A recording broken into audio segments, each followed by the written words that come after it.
તાજેતરમાં જ આંગણવાડીની બહેનો દ્વારા સમગ્ર ગુજરાત રાજ્યમાં એક આંદોલન કર્યું હતું કે તેઓ આંગણવાડી વર્કર તરીકે કામ કરે છે, તેના જૂના મોબાઈલો છે તેમાં ઓનલાઈન કામગીરી થતી નથી, તેને લઈને નવા મોબાઈલોનો પાઇપ અને મોબાઈલ ન હોવાના કારણે આંગણવાડીની કામગીરી ઠપ થઈ જાય છે અને એના કારણે બહેનો દ્વારા આંદોલન કરીને માંગ કરી હતી કે અમને નવો મોબાઈલ નહીં આપે, ચાલુકી કામગીરી અમે કેમ કરી શકશું તેવા અનેકવિધ સવાલ ઉઠવા પામ્યા હતા અને બહેનોએ આખા ગુજરાત રાજ્યના આંગણવાડી વર્કર બહેનો દ્વારા ગાંધીનગરથી લઈને સમગ્ર સૌરાષ્ટ્ર અને ગુજરાતભરમાં આંદોલન કર્યું હતું અને દરેક જિલ્લા અને તાલુકા વાઇઝ અધિકારીઓને સિમ કાર્ડો પાછા આપ્યા હતા કે જ્યારે અમને નવો મોબાઈલ આપશો ત્યારબાદ જ અમે કામગીરી કરશું, ચાલકી ઓફલાઈન કામગીરી કરશું તેવું જણાવ્યું હતું. અને આજે ફરી પાછા આખા ગુજરાત રાજ્યની અંદર પ્રથમ એવો દાખલો છે કે આંગણવાડી વર્કર બહેનો જૂનાગઢ મહાનગરપાલિકાના અધિકારીઓ પાસે આવીને પોતાના જે સિમ કાર્ડો છે તે પરત આજે લેવા આવ્યા છે અને અનેક વિધક સવાલ ઉઠ્યા છે કે બહેનો કેમ આ કાર્ડ પાછા લઈ જાય છે તે પણ એક સમજાતું નથી કે બહેનોને કોઈ નાની મોટી ખાતરી આપી દેવામાં આવી છે કે જાન્યુઆરી માસમાં તમને નવો મોબાઈલ આપી દેવામાં આવશે તેવી ધાવણી પાતા બહેનોએ પોતાના સિમ કાર્ડો છે તે અધિકારીઓ પાછા આવીને પરત લીધા છે અને શું કહ્યું આંગણવાડી વર્કર બહેનોએ જાણો.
અમે અડધી બહેનો પર પાછી સિમ કાર્ડ લેવા જઈએ.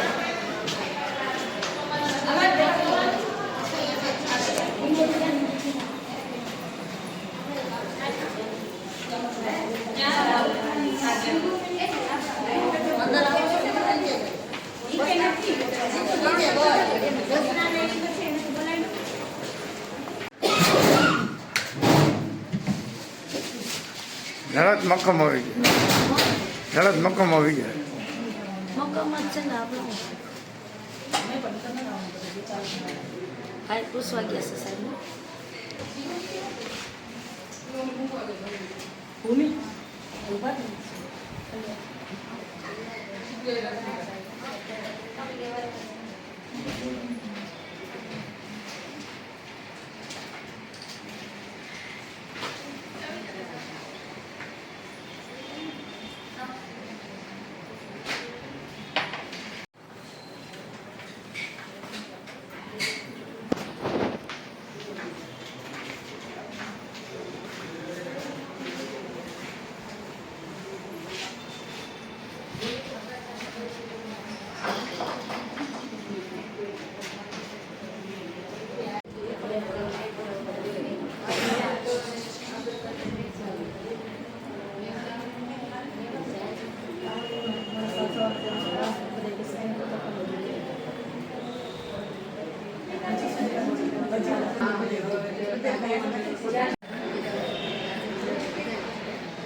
એના ખોવા એ હેરાન થાય પોતે હેરાન થાય છે કારણ કે ડોક્યુમેન્ટ મંગાવી ત્યાં બોલાવી એટલે અત્યારે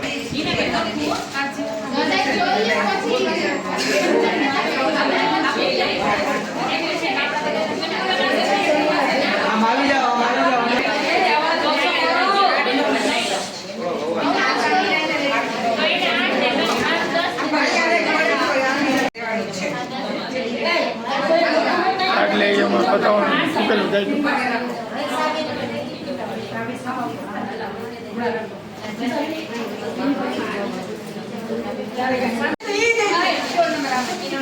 કાર્ડ તો રાખો કાર્ડ તો રાખો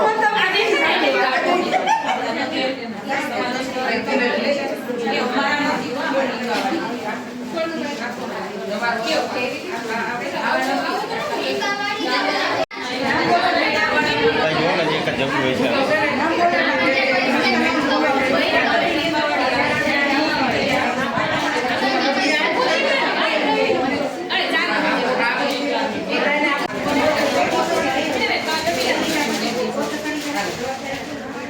ટીમાવાળી વાળા નહીં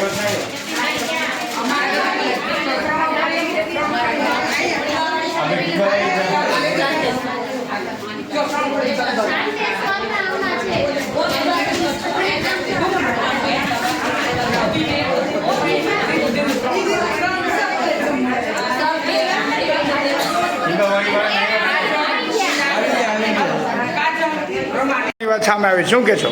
ના, કોઈ દબાણ નથી. અમે અમારી જે રેલી હતી અમદાવાદ આપણે અમદાવાદ રેલી હતી. રેલી અમારે સમાપ્ત થઈ, રેલી સમય ગઈ એટલા માટે હવે આજે અમે અમારા સિમ કાર્ડ પાછા લેવાનું કારણ કે અન્યને સરકાર સામે જે બહેનો અમારે ગયા હતા, અમારા લીડર છે અમારાથી મેન, એને ગયા હતા ને એને એવું કીધેલું છે કે હવે પછી આપણે આપણા સિમ કાર્ડને સરકારે આપણે કામ મંજૂર કરી દીધું કે હવે અમે તમને જાન્યુઆરીમાં મોબાઈલ અમે તમને આપી દેવું. એટલે આપણે આપણું જે રાબેતા એવું તમારી પાસે લેખિત એવું છે જાન્યુઆરીમાં આપશું? લેખિત નથી અમને આપ્યું, પણ અમારા જે આવેદનપત્ર આપણે મંત્રી સાહેબને જે મનીષાબેન નવા મંત્રીબેન છે એને એવું કીધેલું છે કે હવે અમે તમને સિમ કાર્ડ તમે પાછું હતું કામ. અત્યારે તમે સિમ કાર્ડ લેશો તો કઈ રીતની કામગીરી કેવી રીતની કામગીરી જે હતી રાતે મુજબ પાસે કામ છે. તો તમે એક તરફ એવું કીધું હતું કે અમે આમાં કામગીરી નથી કરી શકતા મોબાઈલમાં, તો કેમ કરશો હવે? કેમ કરશો હવે અમે અમારા મોબાઈલમાં જે એ અમને કે આજુબાજુ જો મારી પાસે તો મોબાઈલ છે, અમુક બેન વિધવા અન્ય બહેનો પાસે નથી તો શું નથી કોઈ આજુબાજુનું કેન્દ્ર, એટલે અમને એવું આશ્વાસન આપેલું છે મંત્રી સાહેબે કે હવે તમે 3 મહિનાની અમને મુદત આપો એટલે અમે જાન્યુઆરીમાં અમને મોબાઈલ આપી દેશે ને પછી પાછું હતું રાતે મુજબ ચાલુ થાય. જેની પાસે મોબાઈલ ન હોય અવર કામ ટૂંક સમય સુધી એવું કામ કરશે, નકર પાછું કોના મોબાઈલ થ્રુ કામ કરવાની વાત આવે છે? જેમ કે અમારે અંદર આંગણવાડી એક બેન પાસે હોય તો અમે 2-3 બહેનો એક કેન્દ્ર ઉપર જઈ અને કામ કરી શકીએ. તો બીજા બહેનો અગર મોબાઈલ નહીં તો એ શું કરશે? કઈ રીતની વાત આવશે? તો જે બીજા બહેનો પાસે કે ધારો કે મારી પાસે મોબાઈલ ન હોય તો હું બીજા કેન્દ્ર ઉપર જઈ અને મારું કામ એ કર્યું. એવી રીતે આ મોબાઈલ નહીં આપે તો કેવી રીતની વાત આવશે? અમે મોબાઈલ નહીં આપે તો પાછું આપી જ દે. અમને વિશ્વાસ છે બાંધરી આપી છે કે આજે કાર્ડ લઈ લેશો તમે, એમને ઉપરથી તમને ખાતરી આપે એટલે કાર્ડ પાછા લેશો? કાલે અમને જે અમારા બેન લીડર ભાવિકાબેન છે ને એને અમને કીધેલું છે કે હવે આપણે સિમ કાર્ડ પાછા લઈ લ્યો, અને આપણે બેને એવું કીધેલું છે. એને જે કંઈ લખી દીધું મને કંઈ ખ્યાલ એવો નથી, પણ એને અમને એવું કીધેલું છે.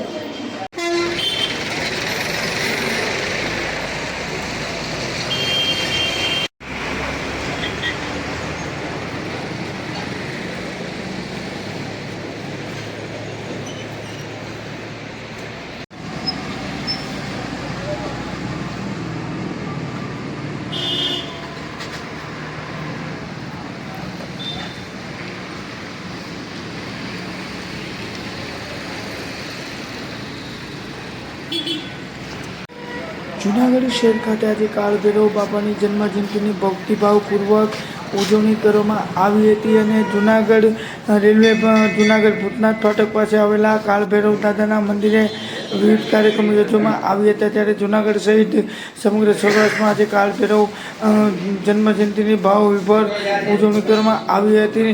અને ત્યારે સાથે જૂનાગઢ શહેરના ભૂતનાથ ફાટક પાસે આવેલા કાળભૈરવ દાદાના મંદિરે વિવિધ કાર્યક્રમો યોજવામાં આવ્યા હતા. અને કાળભૈરવ દાદાની જયંતિના પાવનકારી પર્વ પ્રસંગે કારતક સુદ 8 અને ગુરુવારના રોજ તારીખ 12/11/2025 સવારે 9 વાગ્યાથી હવનનો કાર્યક્રમ યોજવામાં આવ્યો હતો. તેમજ સાંજે 4 કલાકે બિરવવામાં આવ્યું હતું. અને સાંજે 5 કલાકે મહાપ્રસાદનું વિતરણ કરવામાં, રાત્રે 9 કલાકે મહાપ્રસાદનો કાર્યક્રમ કરવામાં આવ્યો હતો. તેમજ કાળભૈરવ દાદાની જયંતિ પ્રસંગે રાત્રિના 12 કલાકે આજે મહાઆરતી સહિતના અનેક કાર્યક્રમો આપવામાં આવ્યા હતા. કાળભૈરવ દાદાના મંદિરના મહંત પૂજ્ય કાંતિગીરી બાપુના માર્ગદર્શન તે કાર્યક્રમો યોજવામાં આવી રહ્યા હતા. અને કાર્યક્રમને લાભ લેવા ધર્મપ્રેમી જનતાએ અને સામાજિક અગ્રણી કુશલભાઈ પારેખે મને ભાવિકોએ ખાસ લાભ લીધો હતો.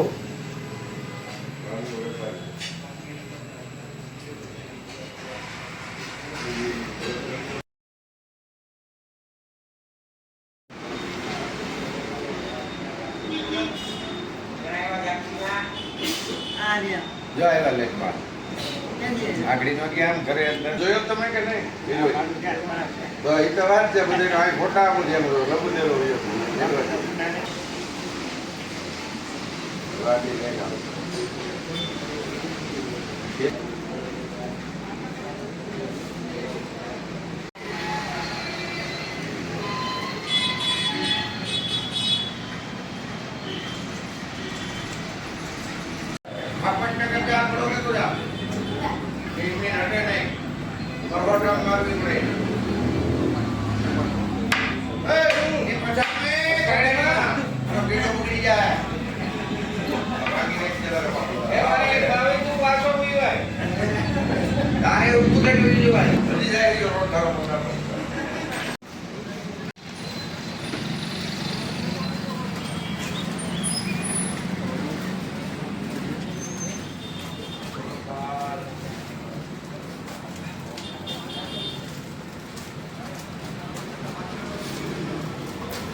જય જગર ભગવાનને જય જગર.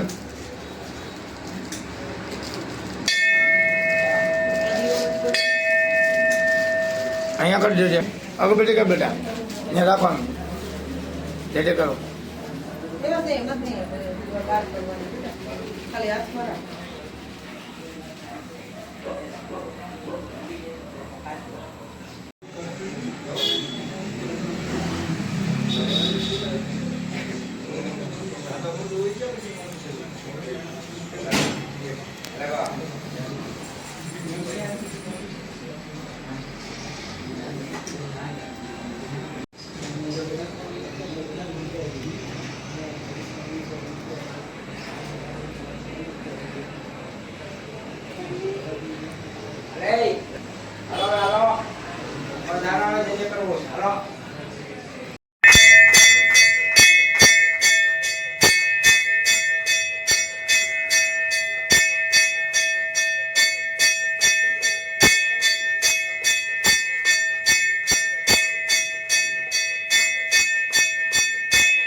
બાપુ એમને કારી માલા શંકરાય દિગંબરાય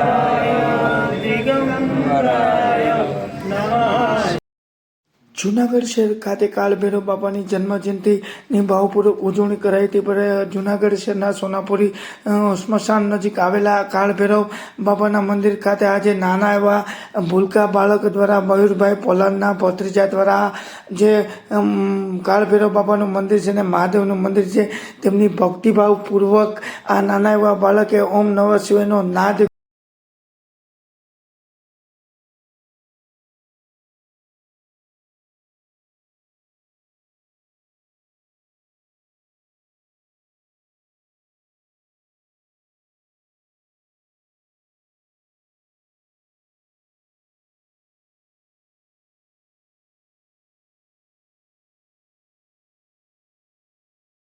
शिवाय ओम नमः शिवाय ओम नमः शिवाय ओम नमः शिवाय ओम नमः शिवाय ओम नमः शिवाय ओम नमः शिवाय ओम नमः शिवाय ओम नमः शिवाय ओम नमः शिवाय ओम नमः शिवाय ओम नमः शिवाय ओम नमः शिवाय ओम देवाय नमः ओम देवाय नमः ओम भड़वाय नमः ओम बेरवाय नमः ओम बेरवाय नमः ओम बेरवाय नमः ओम बेरवाय नमः ओम भैरवाय नमः ओम भैरवाय नमः ओम भैरवाय नमः ओम भैरवाय नमः ओम भैरवाय नमः ओम भैरवाय नमः ओम भैरवाय नमः ओम भैरवाय नमः ओम भैरवाय नमः ओम भैरवाय नमः ओम भैरवाय नमः ओम भैरवाय नमः ओम भैरवाय नमः ओम भैरवाय नमः ओम भैरवाय नमः ओम भैरवाय